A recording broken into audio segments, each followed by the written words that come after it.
መቋጫ ያጣውና በተለያዩ ሁነቶች ታጅቦ እንደቀጠለ ያለው የአማራ ክልል ጦርነት የትግሉ ምዕራፍ እየተቀየረ ስለመሆኑ በመነገር ላይ ነው። የአማራ ፋኖ ብሔራዊ ኃይል ያወጣው አስደንጋጭ መግለጫም ለዚሁ ነጥብ ማሳያ ይሆናል። ትግሉ በጀነራል አሳምነው ኑዛዜ መሰረት ወደ ፍጹም አንድነት እየመጣ መሆኑን የጠቆመው መግለጫው መንግስት እየዘረጋ ያለው አማራን የማጥፋት ሴራ ከሽፏል ሲል ይደመድማል። በገዢው መንግስት ላይ የቀረቡት አስደንጋጭ የሰብአዊ መብት ጥሰት ማስረጃዎች ምንድናቸው?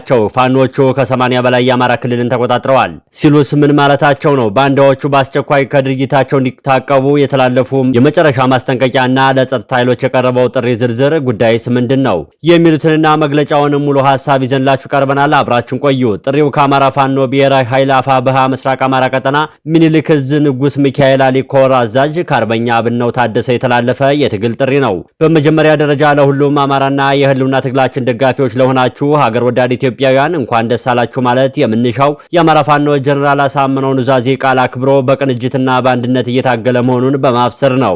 ቀሪው ስራችን አንድ እናት ድርጅት መመስረት ነው። ይህም በቅርቡ እንደሚሳካ ጥርጥር የለንም። እንደምታውቁት እኛ አማሮች ጠቅላይ ሚኒስትር አብይ አህመድ መንግስት የተከዳንና ጥርስ የተነከሰብን ህዝቦች ሆነናል። አማራን ላጠፋ ነው በማለት አብይ አህመድ ቃል በቃል ለኦሮሞ ተወላጅ የፌዴራልና የኦሮሚያ ክልል ባለስልጣናት መናገሩን የተከበሩ አቶ ታዬ ደንዳ ማጋለጣቸው ይታወሳል። የማጥፋት ፕሮጀክቱ ትግበራ ከተጀመረም እነሆ አመታቶች ተቆጠሩ። አብይ አህመድ እነ ጀነራል አሳምነው ጽጌ ገድሎ ክልላችንን ማስወሮ በክተት መክት ስትራቴጂ ህዝባችንን አስጨፍጭፎ ሲያበቃ በድህረ ሰሜን ጦርነት ወቅት ፋኖን ትጥቅ አስፈትቶ አማራ ክልልን አባወራ የሌለው ቤት በማስመሰል ህዝባችንን ለማጥፋትና የአማራን ጥንት ርስት ለመቀማት አስቦ ብዙ ርቀት ሂዷል።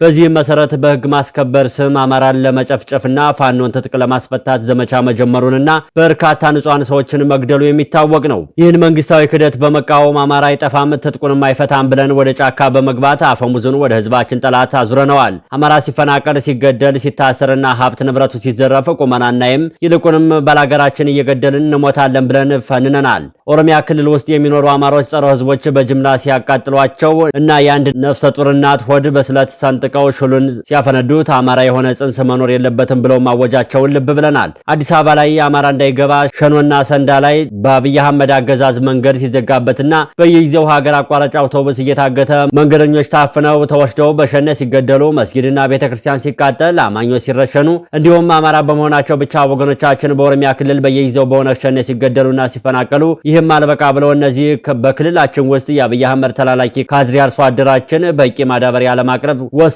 አማራን በረሃብ እንቀጣለን ብሎ ቆርጦ ሲነሳ አስተውለናል፣ ተገንዝበናል፣ አይተናልም ብለዋል።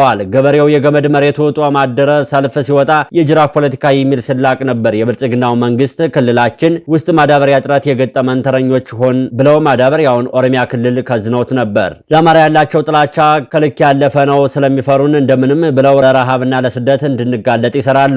ይህ ስራቸው የገባውና ቀድሞ የነቃው ፋኖ በአራቱም የአማራ ግዛት ሀገር ያወቀው ፀሐይ የሞቀውን አኩሪ ገድል ፈጽሟል። ወገኖቻችን አትግደሉብን ብለን ስንወጣ ለቅሶ አይሰለቻቸውም ወይ በማለት ሰላማዊ ትግልን ብልጽግናዎች አጣጥለውታል። ችግር አለ ችግሩ ይፈታ ስንል ችግሩ ፍቱልን ያልን አካል በማሰር መልሰውልናል። ሰላማዊ አማራጭ እንደማያዋጣ አውቀን እጅጉን ተገፍተንና ግፍ ተፈጽሞብን ዘራችንም እየሳሳ ስለሆነ የትጥቅ ትግሉን እየጀመርን ነው። ይህንን የህልውና ትግል ለማደናቀፍ የሚጥር ባንዳ ወዮለት። ባንዳ የሆንክ ሁሉ ዋ ለራሴ በል። እንግዲህ ባንዳን አንምርም።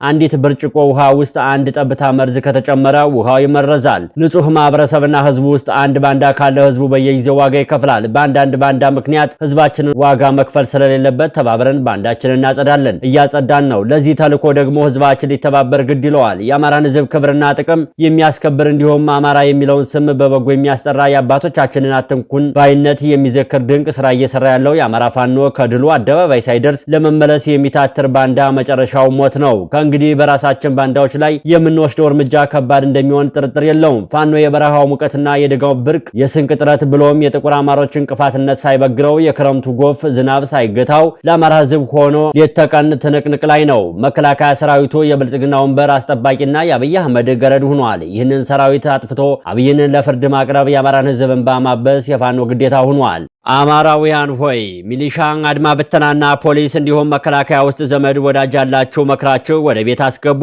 በተለይ ሚሊሻ በአስቸኳይ ቢቻል አዳሩን ወደ ቤቱ እንዲገባ ይነገረው። ይህ ሳይሆን ቢቀር እኛ እንግዲህ ባንዳን ስለማንምርም በገቡበት ገብተን እንደመስሳለን። ይህ አዋጅ ታውጆ የሚተርፍ ባንዳ ላይኖር ይችላል። አንዳንዶች ተደብቀው ቢያድሩም መጨረሻቸው አያምርም። መንግስት ተብየው አገዛዝ አሽመድምደዋል። ክልሉንም ከ80% በላይ ተቆጣጥረነዋል። ይህንም ሀቅ በቢቢሲም ለዓለም አቀፍ ማህበረሰብና ለዓለም አቀፍ መንግስታት አውጆታል። በቅርቡ የማዕከላዊ መንግስት መቀመጫ የሆነችው አዲስ አበባን ከተማ እንደምንቆጣጠር ተገማች ነው። ፋኖ በጎጃምና ሸዋ እንዲሁም በጎንደርና በወሎ ሰፊ ግዛት ተቆጣጥሮ እያስተዳደረ ሲሆን ወደፊት የሚያደርገው እንደቀጠለ ነው። በምዕራብ ወሎ ግንባርም ከፋሽስቱ አብይ አህመድ አገዛዝ በርካታ ቀጠናዎችን ነጻ አውጥተን የጊዜያዊ መንግስት መዋቅር ዘርግተን ህዝባችንን እያስተዳደርን ነው። የድል ባለቤት መሆናችን አይቀርም። እውነትን ስለያዝን ግፏን ገስግሾን ስለተነሳን እናሸንፋለን። ስለዚህ ባንዳ ሆይ ቶሎ ወደ ቤት ተመለስ።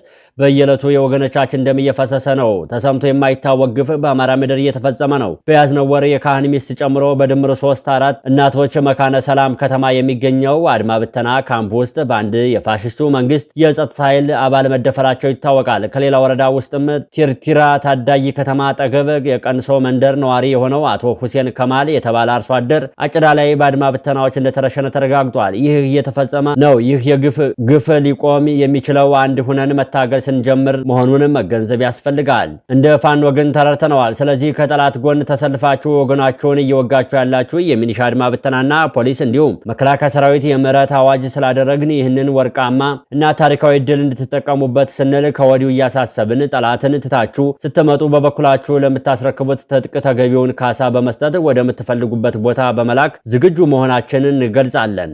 አብሮን ለመታገል ፈቃደኛ የሆነውን ሁኔታዎችን የምናመቻችለት ይሆናል። ይህ ከላይ የተባለው በጠቅላላ የፋኖ ኃይሎች በተለይ በወሎ የሚንቀሳቀሱ የፋኖ ኃይሎች ያወጡት በመግለጫቸው ያነሱት ነጥብ ነው። ሚዲያችን የቀነሰውም የጨመረውም ነጥብ አለመኖሩን ጠቅሰን እንሰናበታለን። ለአሁኑ በዚያ በቃን። ቸር ያቆየን።